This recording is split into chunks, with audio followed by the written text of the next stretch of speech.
Hey there, Coachella Valley. Willie with Smart Tech Security here, and today we're here to show you some security and automation how-tos.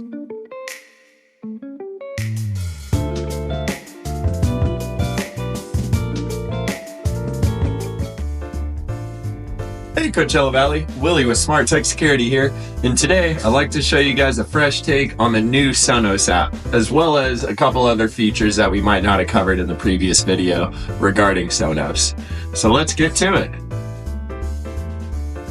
All right, so here we are in the Sonos app. If you guys have been clients for a while, you know this is completely different than what we're used to. But still pretty easy to navigate.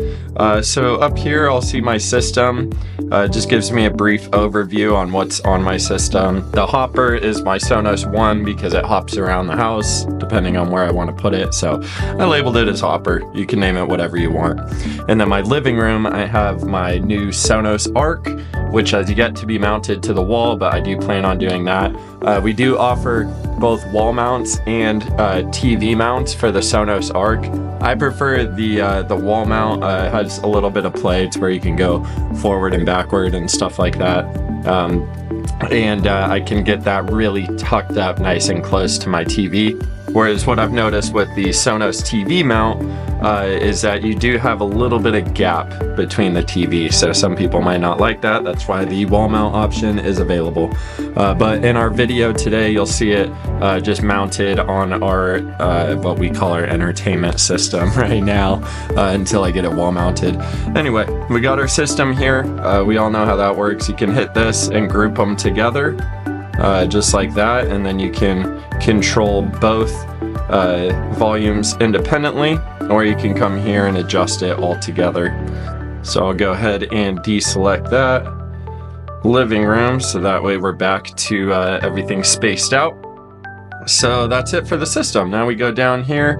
We got a lot of Sonos favorites and stuff. Services, you can go ahead and add whatever services you would like, Apple Music, SoundCloud, Spotify, and that just kind of makes it easier to navigate the Sonos app without having to go to the Spotify app and then come back to Sonos and group your speakers or whatever. You could just do it all here. I personally do prefer to still go to Spotify because, you know, the platform itself I found is very fluid and I like to use it independently. So I'll go into my Spotify app, I'll select whatever speaker I want to start with, and then I'll come back to my system here and group them up should I need to. So that's it for the main page here. It'll show you recently played and all this new stuff that's going on. They got their new what I think is like the Apple headphones of Sonos, which is the Sonos Ace. So if I click on the settings up here in the top right, we have a couple different options. Living room, if we go in here, you'll see my Arc is paired to my Sub Mini, at which point I can go to my Sub Audio and you know, bump that, bring it down, whatever I want to do. And then EQ is going to be your bass and treble, pretty quick and painless there. So we have that. And then if we go back, it'll give you some options, like to add a voice assistant. You can actually have Alexa enabled on your Sonos products, which is pretty cool.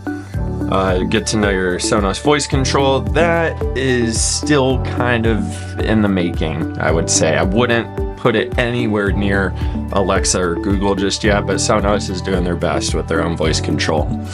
Then we have TruePlay. So TruePlay, I'm gonna go ahead and get started here.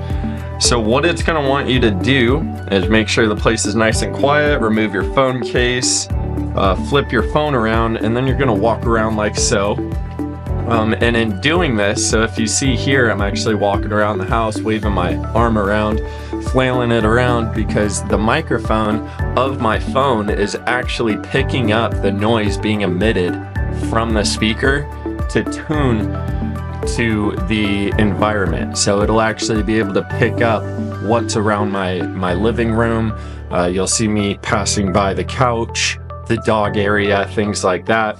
That's so I can really auto calibrate my system using the microphone from my phone, which is awesome. I love that. So we go back in here And yeah, that's what TruePlay tuning is.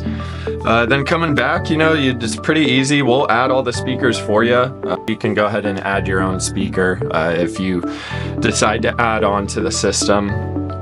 And outside of that, that's pretty much it. I know it looks a little crazy, it looks a little daunting because it's not what we're used to, but trust me guys, it is pretty much just as easy. You just got to get used to the new layout.